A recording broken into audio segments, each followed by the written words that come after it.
Ramona, and welcome to Ramona Interviews. And with me in the chair today is Jon Borowko. I am so happy to have him here. He does something really unique as an illustrator.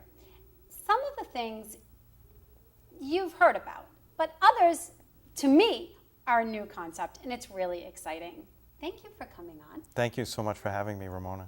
This is really exciting. Take the cartoon and put it up. Can we do that now? Can you grab Whenever it you right want. beside you? I brought a whole bunch of stuff. Just grab it Okay, now and all right. bring it up.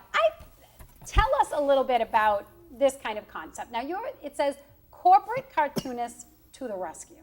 So Yes. I think this is just fabulous. Yes. So tell me a little bit about what is this? What are you saying with this? This is a TV commercial, kind of, but it's a lot less expensive. It gets a point across with imagery as well as words. And a lot of people have a lot to say, but they don't always know the right way to say it. So this is a way of saying it. It's unique, it's professional, and an innovative way to do it. So someone would come to you and say, I have a message that I would need, that I'd like to get out, and you would do this in what setting? This would go into their newsletter, or where would this go?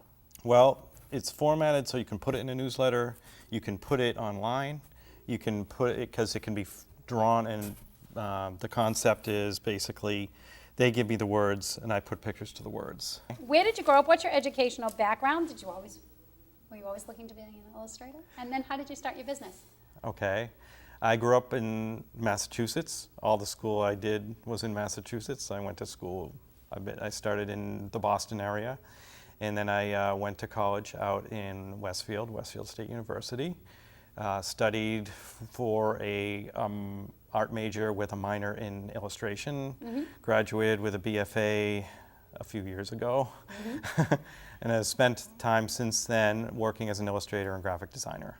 Okay. And what is the primary goal of, or actually what is the primary job of an illustrator? What does an illustrator do to the layperson? I'd say, well, an illustrator takes the message of someone, whether it's a personal message, a milestone message, business message, and they take it and put it into pictures that people want to look at. And then I try to add a comic twist, if at all possible, because it just makes it more fun to look at. Yeah. So would an illustrator create a logo? Yeah. Okay, so you create logos? Yes. And are all your logos also kind of comedic, or do you do serious? I do serious. Serious logos. Yes, I wore the graphic designer hat for many years before I became a corporate cartoonist. Before you became a corporate cartoonist? Yes. Okay. Have you always been in business for yourself? No. I started freelancing about maybe, I want to say, how many years ago? About 15 years ago. Mm-hmm. And I did it off and on for a while, but now I'm really trying to do a lot more of it. The idea of a corporate cartoonist really caught on. I saw other people had done that kind of thing, but not like I do it. Mm-hmm, mm-hmm. And I think I have a lot more to offer, anyway, from what I've seen. Yeah. What is your website? My website is www.corporate-cartoonist.com. And what could someone see?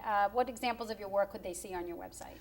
Well, they'll see that big, huge drawing I just held up, mm-hmm. But there is links to different kinds of artwork. There's logos, there's artwork for product manuals, technical manuals, logo design of ornaments, which is something else I've done since I started doing artwork, designing for the manufacturing of ornaments.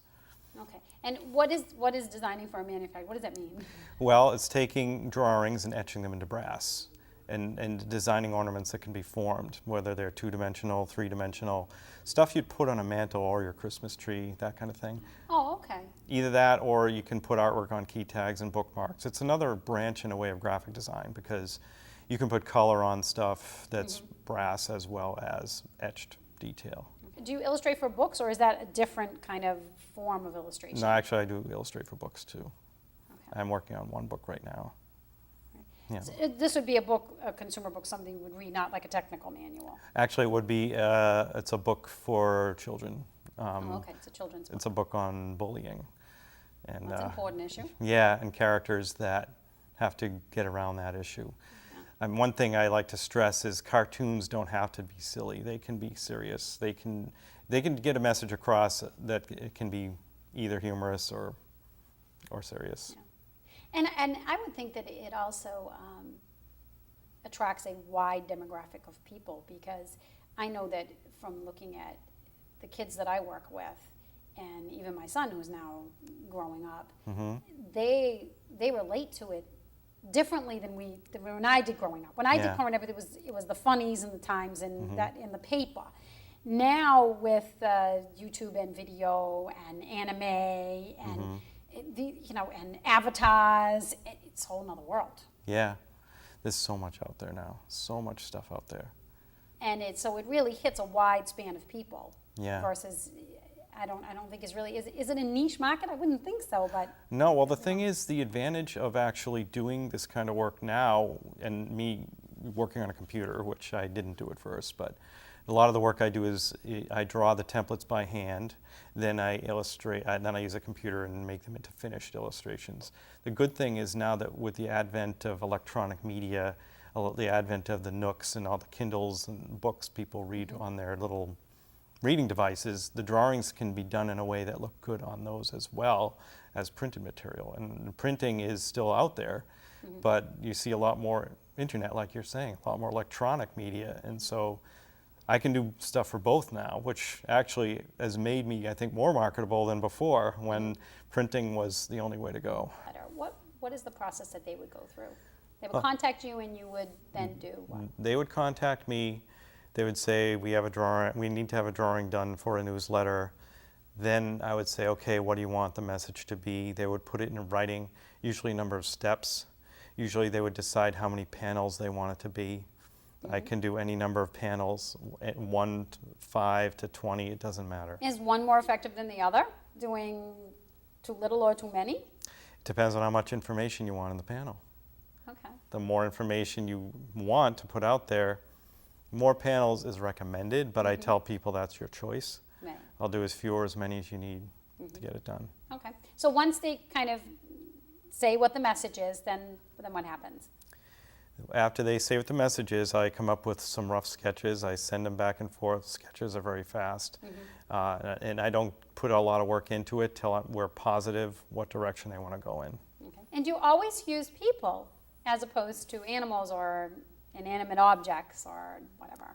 Actually, the book I'm doing has animals as the main characters. So it doesn't matter. I can do either. Tell us your website again, and if there's anything else you'd like to say before we close. The website is corporate-cartoonist.com. Very easy to find. I am Ramona, and you've been watching Ramona Interviews. Have a wonderful week.